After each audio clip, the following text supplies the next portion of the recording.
Aux hommes, on a des. Mais comment tout la répétition, mon beau salagi, tout le monde le roi Ibrator et les bino.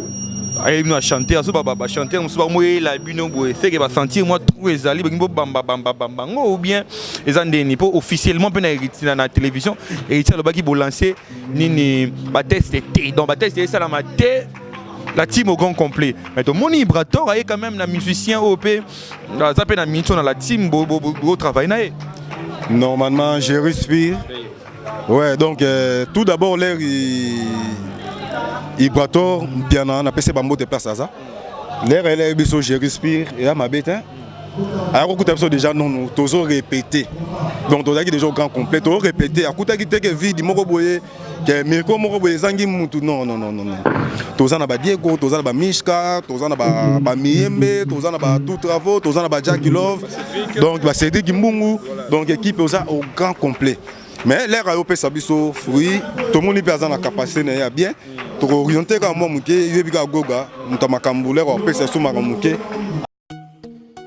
Awakening Africa Magazine et Transformer Days organisent le Salon d'affaires africain, la plus grande réunion d'affaires africaine à Dallas. L'événement réunira des entreprises publiques et privées, des investisseurs, des dirigeants politiques africains et américains et des entrepreneurs. L'événement aura lieu au Grand Hall de Dallas le 6 septembre 2019 de 10h à 22h30. Awakening Africa Magazine. Nous construisons une communauté africaine forte et créons un héritage de richesse durable.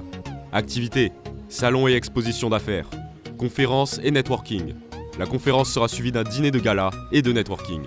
Pour plus d'informations et réservations, appelez au 972 674 01 24 ou envoyez un email à subscribe@awakeningafricamag.com. We heard about this amazing continent with everything that we need, and everybody is packing their bags and running to Africa. Le Salon d'affaires africain, là où les leaders africains se rencontrent et créent des opportunités d'affaires. Igela coiffe ikote Papa na Kerwan, éternel Kenaya Kanda, Taba, Ikote Sensi Nganda Taba Fenenene Nganda Taba Chez Hugues la coiffe Ikote Papa na Kerwan, éternel Kenaya Intabaïkate Au 174 avenue Aristide Briand, 93 320, les pavillons sous bois. Intabaïkate À la petite porte à gauche, association Hugues Ikote. Intabaïkate 01 41 55 0000. Ntaba Ikote. Takas Descartes Construction et yeah! Fini l'inquiétude pour la réalisation de vos constructions de rêves en RDC au prix imbattable. Grâce à votre entreprise installée en RDC uniquement pour vous, spécialisée en construction, réfection, bâtiments, immeubles, vente de terrains, travaux publics, avec les ingénieurs architectes qualifiés au prix incroyable. L'escarpe Construction est aussi spécialisée en luminosité des bâtiments et éclairage public, installation des systèmes d'alerte, intrusion pour des maisons et véhicules et tout d'autres services. Nous acceptons aussi les paiements par tranche au prix incroyable. Pas d'hésitation avec Descartes Construction. Vous serez jamais déçus. Pour tout contact, notre email est descartesconstruction@gmail.com. Notre numéro de contact plus 447 93 92 82 813 et appelez-nous pour Kinshasa plus 243 89 91 56 86 2. Descartes Construction à Tozana Mbongo Moké, opération Tongana RDC. L'agence d'export et d'import Michel Atlantic Shipping et yé bana ya Canada, bana ya USA, bomitungisa lisusu. Pour tous vos achats et ventes de voitures, pièces de rechange et les accessoires possibles. Na koti na ba koli na bino na Kinshasa, bomitungisa penza te. Please, bakoya koza koli tina ndako. Pour tout contact, benga Michel Lukadi plus 1 508 371 60 43 USA na Canada. Pour la Kinshasa, benga na plus 243 89 551 30 38. Michulu Atlantic Shipping, Yaboye, Bazuapi. Raph Ngindou, félicitations pour la promotion, c'est la pour l'artiste. Que Dieu te bénisse. À connaît pas demander, il n'y a rien en face. Suivez Congo Promo TV avec le PDG Raph Ngindou. Nanenga Mabete, Congo Promo Raph Ngindou. Boga, en tout cas, félicitations, merci Sito Oumela. Raph Ngindou, le présentateur de la force créative Congo Promo. Congo Boroto, c'est la force militaire de Congo Promo. Et faites comme moi, allez voir Congo Promo, tv5.com. Donc au nom de Jésus-Christ, nous bénissons le Congo Promo. Avec Raph Ngindou, Congo Promo ne tombera jamais. Piccolo Congo Promo nde. Ouais, Balobi Raph Ngindou. Congo Promo toujours, grande puissance. Come on. Congo Promo qui torcos net in a film. Congo Promo babunda na nango. Raph Ngindou. Congo Promo. What a plus, what a des boss. Bonsoir mesdames et messieurs, merci de rester branchés sur Congo Promo TV. On a cadre à tourner parce qu'on est venu à la répétition rendre visite à Kije, héritier Watanabe, en espace Grand Kassai. Et puis voilà, donc on a tourné avec pas mal de musiciens. Mais maintenant là, tu vas recevoir pour Nabino, Chef Manzekou. Chef Manzekou Azali, musicien héritier Watanabe depuis Maison Mère. Et maintenant là, bah évolué dans la team, bah Olympia, bah ça dit belé. Avec lui, nous allons essayer un peu de parler de beaucoup de choses dans la carrière Naye, comment il évolue auprès d'héritier Watanabe, comment la team, après de par Ndenge Zalaki, comment la team évolue. Donc avant de tout commencer, je dis merci à tout seigneur, tout honneur. Lui c'est l'ingénieur Raph Ngindou, le boss. Donc de tout seigneur, tout honneur, donc depuis 001 avec toute la famille. Donc bonsoir boss, bonsoir donc tonton. Ndenge Zalaka, on dit Pablo Kayembe. Donc le père de princesse et de princesse et de l'autre princesse. Donc Yobiga Vieux, on est ensemble. Sans oublier Madame Léontine Moussouamba. Madame Léontine Moussamba, à la raison de cette émission, c'est Raïs Kangi qui est à la réalisation. Je dis merci aussi à Jenny Mangaya, Maman Paradis, donc toute la famille Mangaya. Donc on est ensemble. Chef Manzekou, bonsoir. Ouais, bonsoir les grands journalistes. Chef Bonisate. Ouais, dans les bons, quand nous sommes là, donc Nzambazo Bate là, et puis voilà. Babi chef Yubino Vanisi percussion dans la team, et puis discipline dans la team, Yom Tozan Marambo, on a bâton de commandement. Donc dès le début à mouvement, les lots, si tu as 5 ans à Kambara par rapport à la discipline, et puis voilà. Donc tout le monde a mis ses propres wana, donc bah tenir Maramutu tout bah respect air, Maramutu donc Manzekou Nambonda. Donc si on comprend bien, depuis Orchestre Bandaki, mais le choix héritier Watanabe, le temps on appelle ça Manzekou Nambonda, chef il y a discipline. Et là on dit il y a discipline à mon na Katina Yomoro. Donc disciplinaire déjà, tout d'abord il faut la propriété, il faut la propre. Et puis il faut la déjà le devant, donc ceux qui boulent à 16h, il faut commander à 14h, 15h déjà. Et puis voilà, il faut un exemplaire. Avant de ministère, il faut 16h. Il y a chef déjà faut aller à 15h, 14h déjà. Donc il faut un exemplaire qui est musicien. Mon chef déjà ça sera déjà avant. Donc et puis voilà donc pour dire la loi et qu'il aura bien. Et puis s'il faut signaler, tu es parmi bateaux voyageurs héritier, dans voyage tout. Donc on a héritier na Olympia de Paris. N'invité auprès de héritier Watanabe parce qu'il faut signaler que vous êtes héritier depuis Maison Mère. Parce que la différence c'est au sentir qu'on a un héritier dans la Maison Mère. Non, il faut que nous venions à Goga et Tembe depuis le palais avant musique. Donc tu as déjà parlé. Je suis si mon boss Bambo Tebele place Aza. Boss live Goga et Tembe la poule Gakoza Nosa Motona Tembe. Donc Yende Makambo. La PC Bambo te place à ça, il y a commis Manzekou à Koma Lelo, Manzekou a fait belé, Europe belé, Manzekou a fallu que soit bimi bat batondi donc Nzamba Baxele souci belé mon boss ou là. Donc voilà, ndenge tozarane dans la team. To uta no ba parler quand la lobby, ya za bena moko libota. Go Kazab Namoka Libota, Yangomoni, partout dans Zalakanaye, et puis la rotika était aux airs, aux alat, donc aux apene à Ti Abati. Donc, à Zalakana Bisso bien, boss Moro sympa, Alinakou non, Babenga non patron, Babenga non pardon, non, Babenga non présenté. Donc, Benga Iwata, Benga Igoga, Benga Bakomonyoso. Donc, Azora Mututu Benayaya. Alors, on a esprit on a un mouvement Zobanga. Sur le président Zolenga président. Donc, il y a dans les bons respecter le boulot, sur respecter le Moussa, nous la bien. Et puis, ce qui est bateau, on ne pas la bino, on se voyait la fasté. Moi, équipe Moroboé, au Bolari, on a quitté la team, auto quitté bino, mais il s'accuse beaucoup Gogan par rapport au comportement personnellement.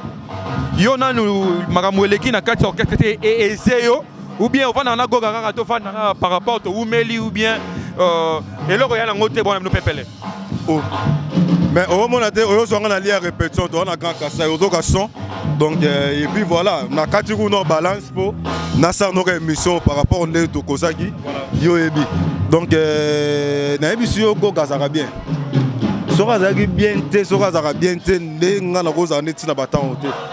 Et puis voilà, donc mouvement au grand complet. Mouvement au grand complet. Le départ Wana est dérangé dans le roté. Non, départ exaté. Donc la team au grand complet. Au grand complet, donc au grand complet au Saranate, Tobetaki dimanche passé dans I11, plein au Saranate pour actualité de yango. Et puis la semaine autour les kawana, la semaine passée autour les kawana, toto beta na lemba, toto fungola, toto beta na lemba wana na super. Donc voilà. Donc à part lemba, toto beta pas venir avec Eric Mandala, pas patron Eric Mandala, toto beta yuana donc mi ange mi démon calamité yango de makamu. Et puis il faut dire que Manzego na Monda yo fana na ba limonda.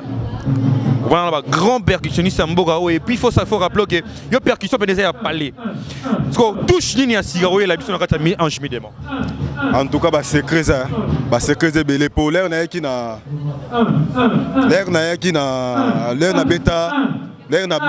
pendant l'air na beta temps présent na yaka na Pliti tonton titi dans sa du cos. Pliti tonton titi dans sa du cos, temps présent. Mi parlais déjà bimi eza libanda na miss na ngala zo monango. Et troisième pe colis quand ningo le baki troisième colis déjà. Ngane libanga. Ona yawate. Neye si zibe service. Na zwakata 37 colis awa na zibe service na mbala moko. 37. Oh, ngakuna banga kina fisi mwana chaka 3. Ah bon? Yiba yango na kiserie na bango ya musala. Baza pena Brazzaville. Mwana lobaki na ngape na Angola bazali. Bazali na Angola, bazali na Brazzaville. C'est que to benga bango monde entier. Ukokanseri ukola mundele. Na moni Angola. Acha mundele te. Yo mutuza na France, précisément ils na Paris, ils na Rennes, ils na Lyon, ils les Sikanine, soko uza na Colline yo. Kunyo kwa maneyote, ba numéro na biso yango wana benga na yo, zibe service aku livrer yo carton. Pe ko retirer yemuko akuya kuzwa yango. Pe akuya wana Kisasa. Kaka Kisasa te ya Maniata. Makalu. Na Point Noir, na Brazzaville, na Angola, na Kinshasa, place à Robunga. Exacté. Hugues la coiffe Ikoté. Et enfin, je suis arrivé. Salon Hugues la coiffe Ikoté. Non seulement c'est un salon de coiffure, mais aussi une machine de transformation des hommes et femmes. Regardez-moi comment je suis. Vilain. Mais attendez, 2 minutes. Bogard. Vous allez voir.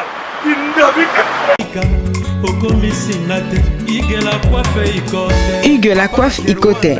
Votre salon de coiffure mixte afro-européen situé sur la Nationale 3 au 174 avenue Aristide Briand, les pavillons sous bois. Pour plus de précisions, veuillez nous contacter au 01 41 55 00 00 ou encore sur notre site huguelacoiffeicoté.com. Nous sommes ouverts tous les jours de 8h à 20h, même les jours fériés. Hugues la coiffe Icoté, l'homme qui coiffe la ville. Hugues la coiffe Icoté, le salon de coiffure mixte afro-européenne de proximité. Au 174 avenue Aristide Briand, les pavillons sous bois sur la Nationale 3.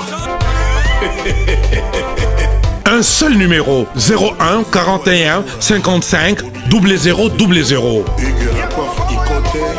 La beauté de votre chevelure chez votre frère. Hugues la coiffe Icoté, même père, même mère.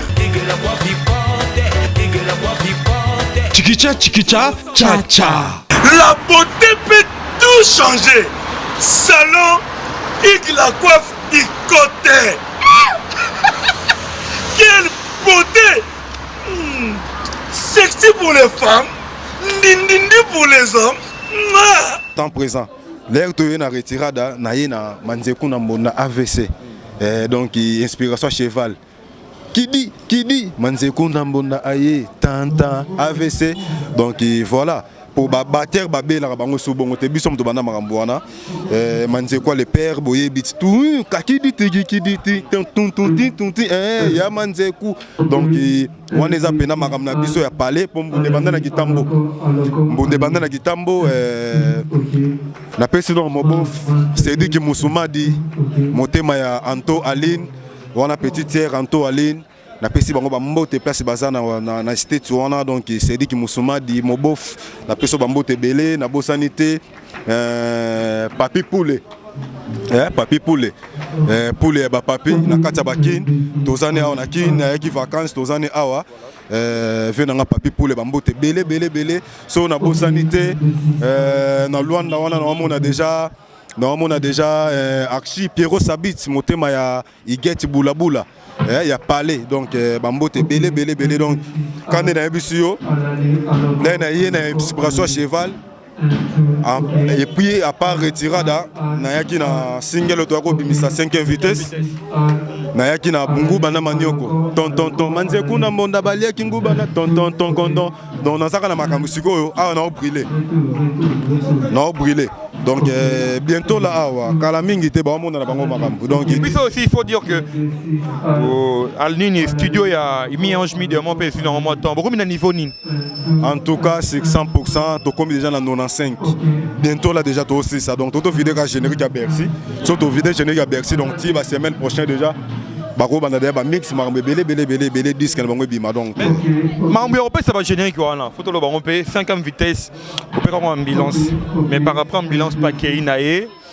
Est-ce que et là té idéologie ça la loi ba bodara pe na ngambu na et donc dara générique ba animateur ba ke belé mais marmbe européen ça va générique on te ils ont ça plus ils ont rassurer confiance et puis ils ont ça la ba animateur ba ke na rapport ambulance à kei bo pe 5e vitesse sur makambo ma kei est-ce que Bercy pe ça peut ndenge na epete bo pe si Bercy générique pe après à kena epé ya rabino la team de non ebate. Non, générique, il y a oh non, le bas générique, il y a par rapport à Bercy a titulaire. Bercy a titulaire. Titulaire na départ et ambulance. Non, Azaka titulaire. Bercy Azaka titulaire. Bercy titulaire. Maintenant le rôle à tout ça là disque. Bon tout ça là qui 5e vitesse pardon.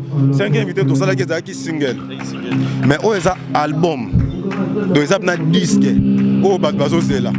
Le plus attendu, disque Badbazo c'est la mi-ange mi-démon. Ils ont bouleversé Makambo. Oh bah yo kandenge moto na temba keli sous likolo par rapport à BM par rapport à beta retirada a pesi sous Makambo likolo. Donc voilà. Donc yangonde sikoyo China Rambo Bercy ya mwana. Donc il base la China Rambo Zoya Makambo dégâts la ebisio ceux qui générique voilà bon. Bon, c'est la disque Bimakalaming pour comprendre Marambo ils ont sur le terrain. Et puis par rapport il y a maison mère, est-ce que percussion à la maison mère au fond de rapper aux autres Kandako Utaki, bah na niveau ni est-ce que va évoluer bien ou bien encore faut percussionniste na bamba baksama. Non, mais là on a volé depuis biso to longa na babimisi et là on monte à part venanga doyen naokaki 7 jours de la semaine. Mais doyen longwa doyen longwa doyen rasuda maison mère d'habiter bana Congo promo ya mission excellence ali mona rasuda maison mère. Ah bon? Oui, amli mona maison mère puis chose grave vient na yo et puis vient na yo au vanda na ndaku mais vipe via zo mene pe na ninga kinpe qui to côté par rapport ya makamu na ninga maison mère. Ah mene fin on fait qui to côté vieux pena so sto moni pena vieux pena boy pendant le bête là yo on t'a parlé et puis parce que tout ba na biso bi réalité wana ali mona sa ben mission internet et belé par rapport pena que non muto abeta na mina ou na renfort na ba poto belé na ninga grand wenge na nous il ne s'est pas retrouvé. Est-ce que tout le monde a un orchestre? Non, non, percussionniste. Et dans la raga, faut de la raga, percussionniste, faut de la raga, malili. Dans le fond, il y a des gens qui ont la voiture, ou tout le monde a différent de percussionniste. Déjà, il y a un musicien, donc il faut chanter peut-être, il faut différence. Il y a un percussionniste qui est musicien. Chanteur peut être musicien. Déjà, dès que tu as déjà boué, nous avons fait donc son ami n'a batté, n'a percussionniste, c'était Moutoye batté. Voilà. Donc déjà son talinga déjà au monde on dirait un leader à l'orchestre on a Mickey voilà. Donc voilà. Donc batteur déjà donc percussionniste déjà aboué déjà donc et puis voilà. Yango ba merci belé na goga mais information personne avait dans doyen on avait dans après ça va passer à voyage belé na kenda ba Afrique malgré ba miki na on a la team passage ni yatikali OK voilà ba voyage ba Nigeria belé ba voyage na ke ba voyage ba Zambie na ke ba voyage belé via Tikali ba Angola ba Luanda wana via Tikali na ke donc on a ça vient dans doyen na PC ba mbote place à place à ça wana pena aza vie oyo a PC sous banzela na génération à part ba vient sur manzeku doyen la main de fer nebiso doit copier les sous to tina mbonde robot ma parler et puis là to sous na be sous peme na ya doyen venanga na beti 10 ans ndena ko sous makamoko boye donc François Kaboudi ayebi na Ontawa Kaboudi ba François na bosanité meilleure chanteuse Jackie Love on peut ça makambo babi base boyo kaka mi ange mi démon donc et puis voilà banzela toké on connaît nepso non lukavé nanga doyen et puis na PC ba conseil est-ce que na retourne question moro est-ce que santé pena la team pena il va très bien mais comment tout la répétition mon bosalaki to mo le roi Ibrator et Libino a chanté, à chanter, on se va mouiller la bino, c'est que va sentir moi tout les alliés, ou bien les andéni pour officiellement pénaliser dans la télévision et il y a le bas qui va lancer ni test donc test ça la maté la team au grand complet. Mais ton mon Ibrator a quand même un musicien OP, ça peut dans la team beau travail naé. Normalement, je respire. Ouais, donc tout d'abord l'air Ibrator bien on a passé bambo de place à ça l'air elle est biso je respire et à ma bête alors écoute ça déjà non toujours répéter donc on a déjà grand complet toujours répéter à côté qui que vide moko boye que meko moko boye zangi mutu non toza na ba Diego toza na ba Mishka toza na ba Miembe toza na ba tout travaux toza na ba Jackie Love donc ba Cédric Mbungu donc équipe au grand complet. Mais l'air a opé sabiso fruit tout le monde peut avoir la capacité na bien to orienter ka moi muke yebi ka goga mutamakambu l'air opé c'est sous makamuke azui ben on a côté sous na ligue ma bête donc ouais. Donc la team au grand complet masalanga François Kaboudi ayebi na Ontawa na PC bambote belé na bosanité Titi Kuzure ya Batiti Anto Aline Motema ya Cédric Moussoumadi bambote belé Christelle Mandiangu na bosanité Junior Gola et puis na bosanité petit nanga Christian Manzekou Joël Manzekou Faye Manzekou mo manapoto na biso bambote Nana Manzekou donc et puis voilà donc so Nathalie Lisusu na Mpanzi wana ye to la na bosanité donc mama botangai mama botamanzekou na mama Losi ya Mangumbe bambote belé na parler place azali donc mère oumela mona no ya kitoko manzekou na mbonda bogara le tous les batteurs album so bima belé ces derniers temps on a évité parce que manzekou déjà aussi des temps on a déjà beaucoup de temps dans la percussion, donc on a une expérience dans la percussion. Bah jeune aussi comme bazobima lelo na habité est-ce que tobi ba bosser positivement au manzeko autant là-bas on a lissu moi malamu na orchestre qui était à part la team na orchestre mususu est-ce que bazali pena ba ça musala positif. Ouais bango tout ba ça boulot na bango bien. Ba ça boulot na bango bien et puis voilà.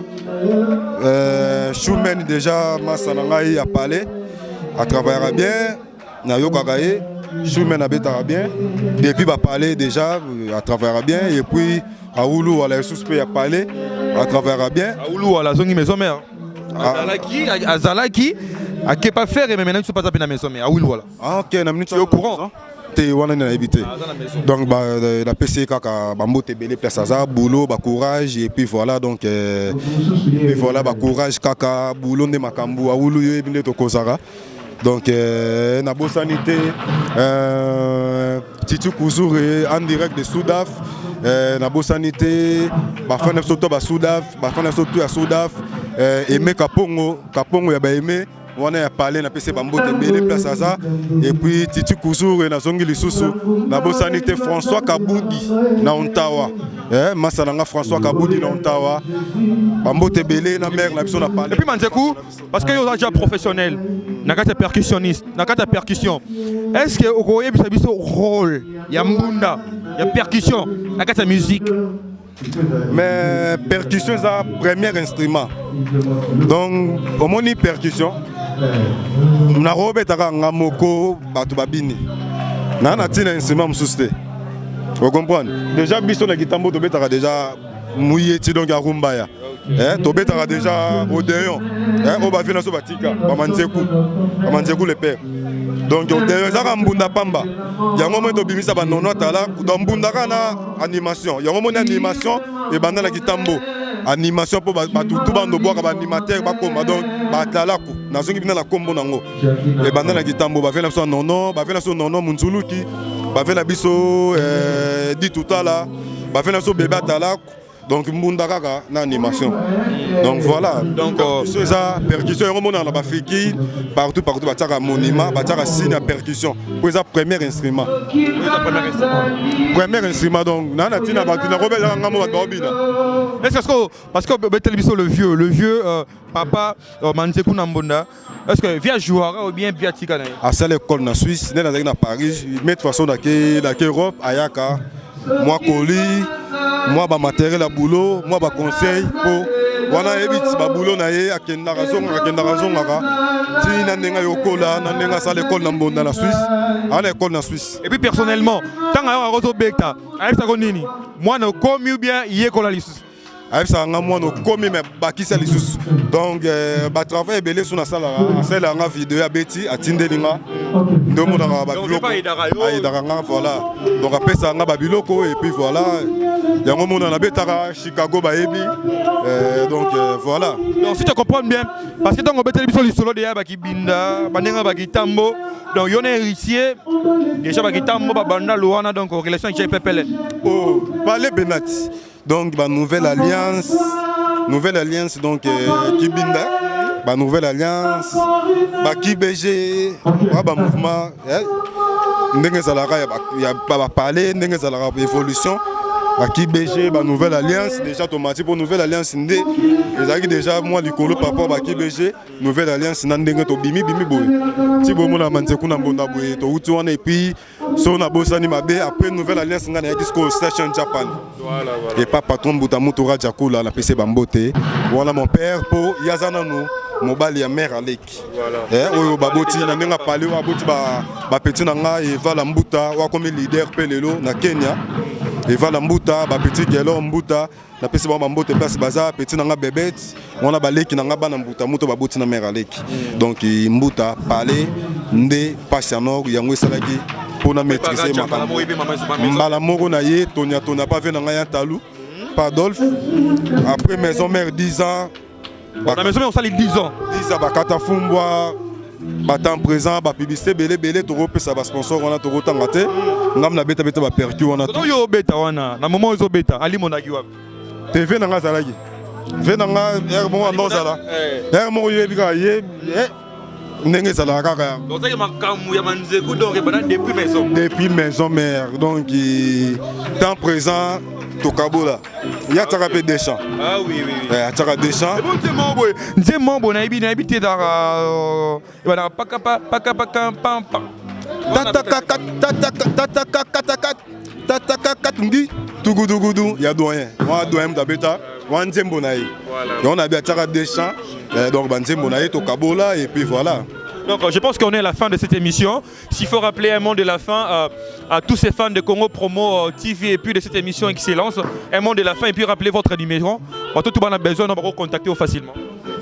Plus 243 89 91 270 48. Donc 089 91 270 48.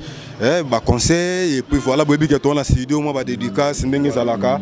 Donc voilà, donc so na bo sanité quand na zoloba na pesi ba staff nanga ba Ligue Poison en direct d'Angola, Ligue Poison mon pépé na bo sanité Angèle Santou en direct de Turquie, Doudou Ngala Singala Seba Doudou, na bo sanité Rachidi Kola ba Rachidi de disque et puis na bo sanité Seki Didi Finzoni na bo sanité président Desi Kabushkop wana président na biso na ndenga bangola président Desi mopaya venanga Kayunza Nzalambila ya bakayu move na peso bambote place oza na bo sanité François Kaboudi na Ontawa ba staff na biso ya mikili PDG Bobo Beloy na bo sanité ya Pongo Pontak président Pongo et puis na bo sanité donc Koulele ya Mboka ya Gibo na bo sanité awa toza na Sylvain BH manager ya patron et puis Charlie secrétaire na pesi no bambote belé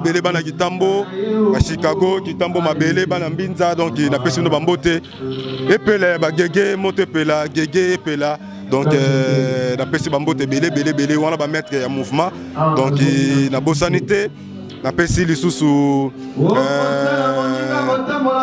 Sandra Iyombi ya Sandra maman na Brenel moi na ngai Bergi la PC Bambote et puis bébé Brenel la PC no Bambote belé donc voilà. Là on te remercie parce que au Katagi boulot au Yagito solo la main là tout ce qu'il faut na boulot non. Donc bon service. Merci vraiment. Na CPL. Bonne soirée. Courage, merci. Voilà. Quant à moi, je dis merci à tout le monde qui ont suivi cette émission Excellence, présentée toujours par Scotty Kabalou, la justice de la presse.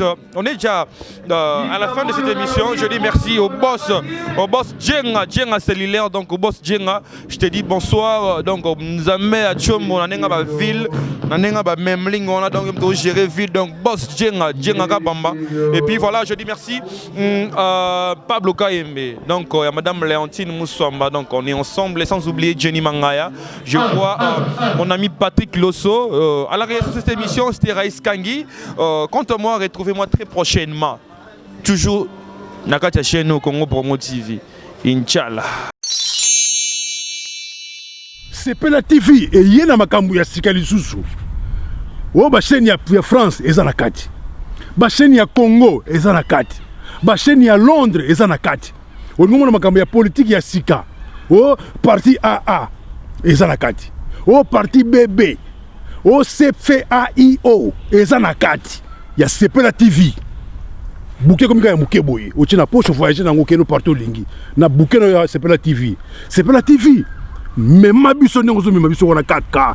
Machine madaka daka. Sepela TV. Bienvenue dans le monde de Sepela TV.